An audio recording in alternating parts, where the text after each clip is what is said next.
Yeah, definitely. What was it like, and what was the process for being a bodyguard like for David Bowie and Rolling Stones and Fleetwood Mac?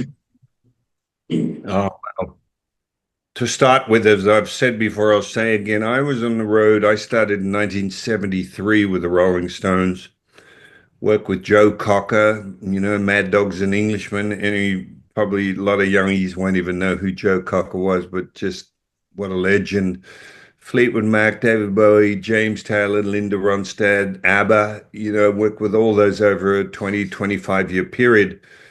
And I would argue being on the road with those sorts of bands in the 70s and 80s and early 90s, it doesn't get better than that. They're the years that will never, ever be the same. We would all be locked up doing time if we got up to now what we got up to then.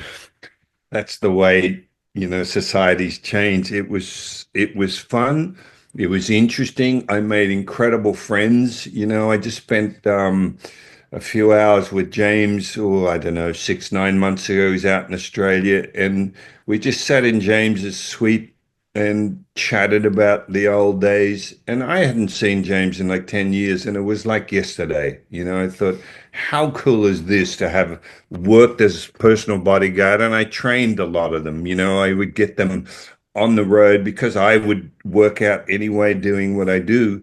I got a lot of them involved, a lot of the band members, Linda, James, even David. When I first met David, knowing what I did, he came and watched me teach a seminar in New Zealand when I was on tour with him. And this is, of course, with Bob Jones, who was, my main boss, who hired me on that. But he came and watched me teach a seminar, and based on what he saw me teaching and the way I was teaching, that's what prompted him to hire me full time to work with him, which is pretty amazing. Yeah, just great experiences. There were hairy times, which I never really like to repeat because it's not a matter of glorifying that, but they were the days of sex, drugs, and rock and roll.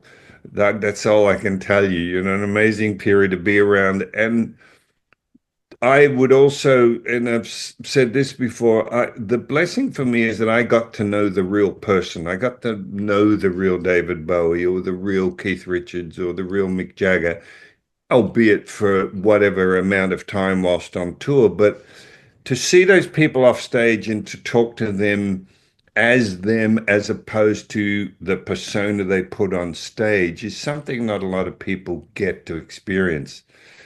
And the parallels with them and their passion, whether as musicians or singers, are the same that we have with martial arts. It's a total commitment. They never stop trying to play with lyrics in a song or notes on a guitar or whatever. In other words, they're just always striving to be the best they can be. And if you look at James, how long has he been on the road? My God, it's tens of years. And Keith Richards, or bless his heart, David Bowie's now not with us, but for the years he had, that doesn't happen by accident. It comes from absolute commitment. And yes, you'll see some crazy shit go on, or you'll read about some crazy shit, but who doesn't have that? And often, as I said, they'll create a character just like an actor would create a character.